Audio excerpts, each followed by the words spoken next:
Hello, this is Kenny from Kenny's Audiophile Record Reviews. Thank you very much for viewing my channel, as I really appreciate it. I'm really humbled and honored to be able to speak to you, and I'm really feel blessed to be able to do this, and I don't take it for granted. And thank you very much for viewing my channel. Thank you very much. I sincerely mean that. In this video, I'm going to do a comparison between 3 LP sources of the Dave Brubeck Time Out record. I'm also including in the mix 4 digital sources as well. Before I get started, I want to mention something. Somebody mentioned in one of the comments, this person said in a roundabout way, why am I not using sound clips in my videos during these comparisons? And the reason is, there's 2 reasons why. Reason number 1, I don't want to get caught in this copyright infringement issue. I don't want to take that risk. You know, just because somebody else is speeding and running red lights doesn't mean I have to. So I don't want to take that risk. And another reason why is I don't have the proper equipment or recording equipment to record it to convey to an audience so they can faithfully discern the differences between these sources.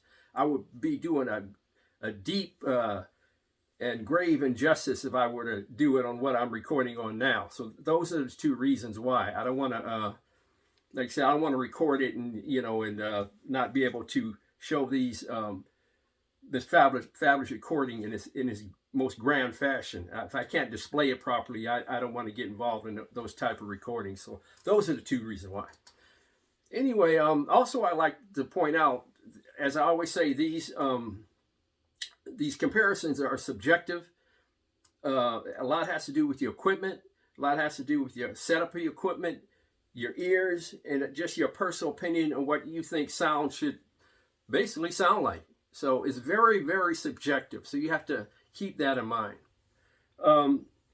Also, I like to point out the equipment that I have that I'm using in this comparison. I have what I like to call a mid-fi system. It's not an expensive system. It's in a mid-fi category, in my opinion.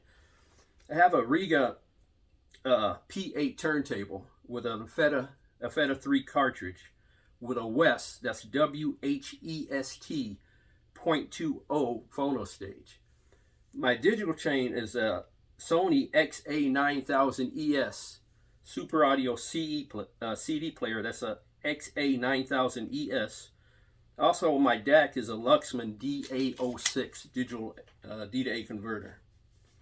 Now, the sources that I'm using during this test are, I have a Columbia 6i LP of the album. Also, I have this, I believe this was issued in the 80s. I brought it brand new. I think it was in the 80s, but I'm not sure. But this is a issue that they put out, and it says digitally remastered directly from the original analog tapes. Okay, keep that in mind as we go further in this video. This one here, the Analog Productions Acoustic Sounds 45 RPM version of the album. This is the regular standard CD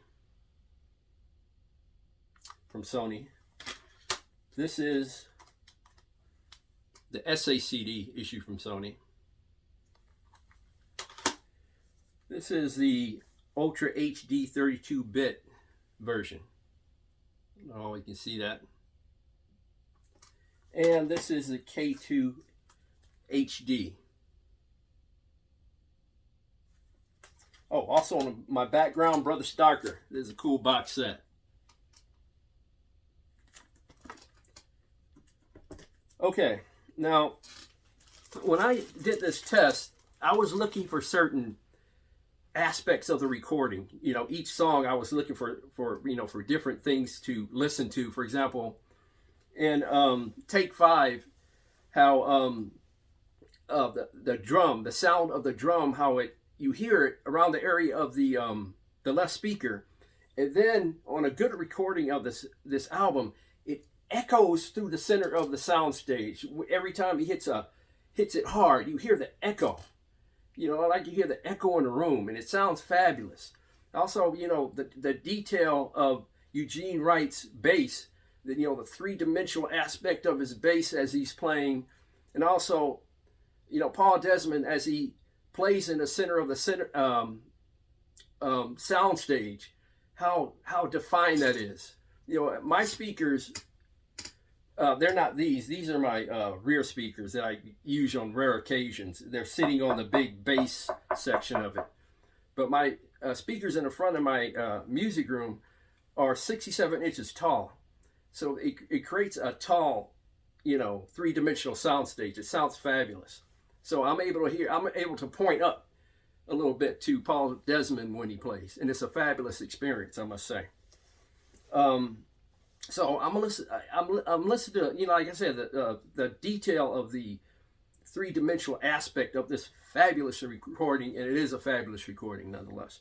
So I'm gonna get to the order of things, and then I'll rank them starting with the one in last place, and it is this album, digitally remastered directly from the analog master tapes. This comes in last place.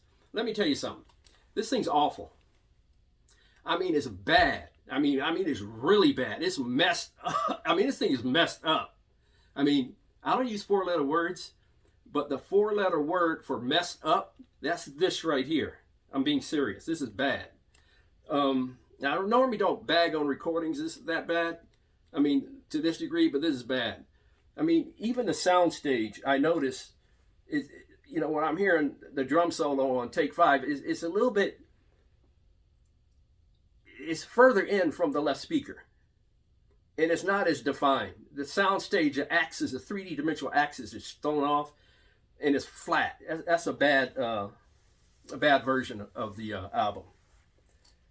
Right after that is the CD, the standard CD. Now, this is not bad when you play it through a good DAC. Matter of fact, I don't have a problem with it playing through a good DAC. It's actually pretty good. But it's much better than that jacked up album.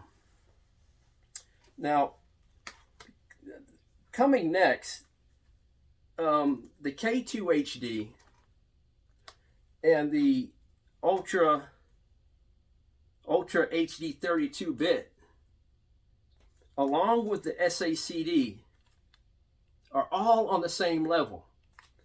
With this exception, when I play these two, the K2 HD and the Ultra HD 32-bit through my DAC, they elevate to a level above the SACD. It sounds better. It sounds more three-dimensional in detail. Here's the thing. My DAC has an output for standard CDs. I mean my Super Audio CD player has an output for standard CDs. It does not have an output for SACDs, so I can't play this through my DAC.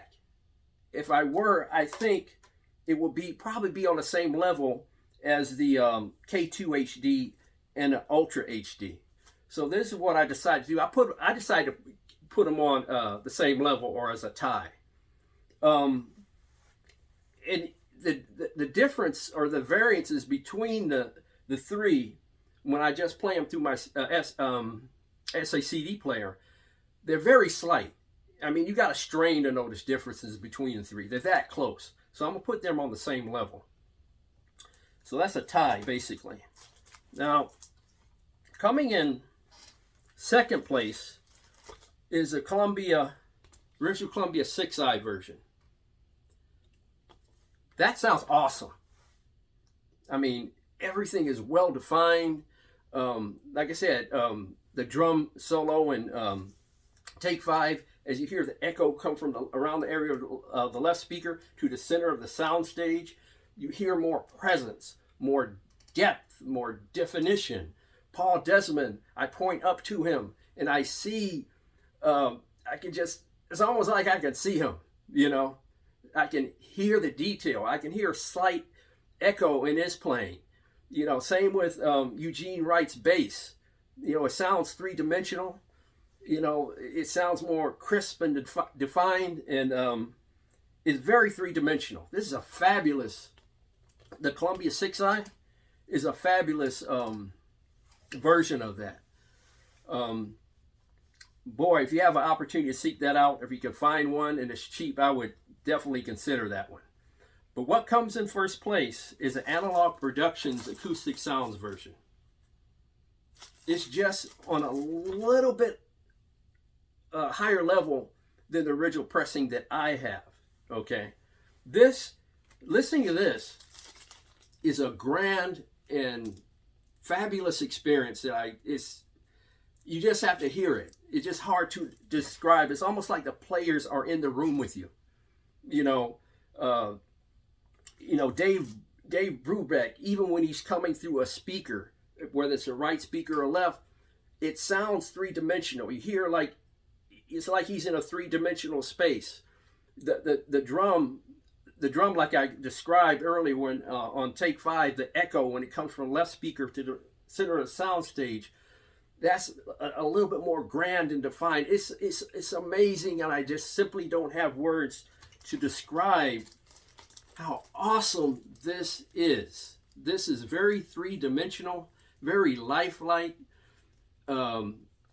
This wins. It wins on my comparison, hands down. But it's close between this and the original pressing. I must say it's close, but I would have to go with the Analog Productions acoustic sounds version of it. But I know there are probably other versions or other pressings, and please leave your descriptions and your experiences in the comment section below, and for everybody to see. Thank you very much for viewing. I really appreciate it. God bless, love, and peace to all.